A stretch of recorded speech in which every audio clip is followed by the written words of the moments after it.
Inferno has been completely remade, and that's only the second biggest change to be made to Counter-Strike 2 this update. The rest of the major changes I'm going to bundle together and describe as being remade competitive matches. Matches will be standardised to 24 rounds, you'll get a separate rank for every map that you play, and there are now seasonal leaderboards. This is the update that will determine your time with CS2 from now on, as well as the format of major tournaments.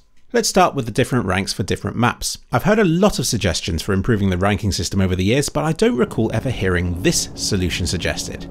Let's see what it means. We speculate about our ranks and abilities, but Valve holds the data. They will have ridiculous amounts of information about our performance in CSGO, so when they choose to separate ranks by map, I assume they must have good reason. But I can only speculate about why that could be, and what they hope to achieve by doing it. I'm taking it as a sign that the game has matured. When a game is new, it's your aim, knowledge of the tools and weapons, general game sense, and probably having a half-decent PC setup that determines your ability in that game. Early on, you can apply all that to any map and win through brute force. But by the end of CSGO's lifespan, everybody's ability has inflated, and even lower ranked players can still possess a general skill level that was reserved for all but the highest ranks at the game's release. What separates a Gold Nova from a global player now is their knowledge and mastery of the maps themselves. So if that's now the biggest determiner of your ability, then it would make sense to base the ranking system on a per map basis. It could be that you play different maps for different reasons. You might have mastered all of the setup throws and bangable spots on Mirage, but you may still brute force Dust 2 and play on Office for fun with friends. You're going to enjoy gaming on the maps that you're best at and that you win at most, and over time it's going to force you down the route of playing on those more than you do on the others, worsening the problem. But knowing that you're going to face opponents of a similar mastery should hopefully encourage players to play on more different maps, and it's a great way of showing you which maps you need to improve on before going at the game more seriously in Premiere mode. Right now, the single rank system encourages players to master just a few maps and to stick to those, like Mirage or Office, and you only have to play against these types of people to know that your global rank doesn't mean anything when the enemy knows 17 different smokes for long haul. Will you bother to grind that map for hundreds of hours simply to stand a chance against these types of players? No. You just won't play on that map anymore. On your main count at least. So this could also be a novel way of combating smurfing. Okay, your rank difference means that you can't play with your friend on Ancient or Inferno, but since you're more lowly ranked on Vertigo and Dust 2, you might still be able to on those maps. Maybe this could even encourage players to play on previously unplayed maps, including the new ones which enter the map pool. Each of these would act as a rank reset of sorts, and an opportunity for players to test their ability in a new environment where the stakes are lower because there's no fear of being de-ranked elsewhere. So yeah, separating ranks by map is certainly interesting and gives players more reason to continue the grind even once they reach global somewhere.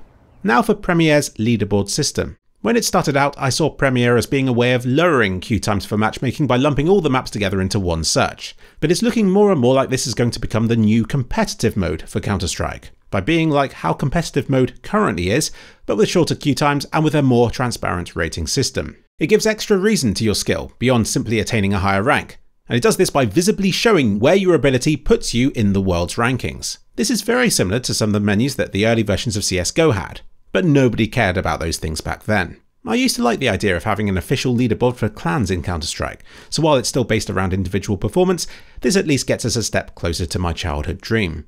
This is all very official and ripe for exploitation, so Valve has added some ground rules. You need to submit a name to represent you on these leaderboards, and once it's accepted, then it cannot be changed. And this name can't be used to advertise. That includes websites and software, probably other things as well. So you can't exactly spinbot your way to #1 in the world and then change your name to promote your favourite cheating site.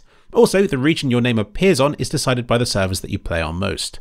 I also wonder how long a season will last, and if that will be accompanied by an operation of sorts, or with a few less tested and more experimental maps every time. And last is the shortening of matches from 30 to 24 rounds. This will directly alter how long games last, obviously, but indirectly influences the economic balance by putting more emphasis on the outcome of pistol rounds, and less on later ones where players will finally have saved up enough for AWPs. The full consequences of a change like this are very difficult to predict. Again, Valve are the ones with the data, they're the ones who rolled out shorter 16-round games a few years ago, and from what I can see, that was a popular move. However, judging from the responses I see on social media, this new standardised 24-round length is an unpopular change.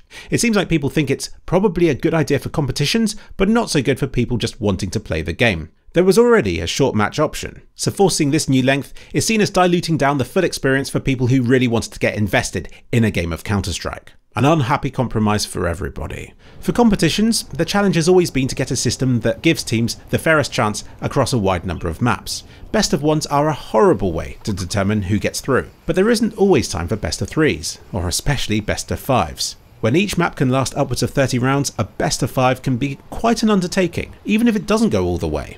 And it isn't just hard on the players participating, but also on the audience, the commentators, and it exacerbates the time zone differences for popular viewing locations and so on. There are all sorts of problems with a very long match.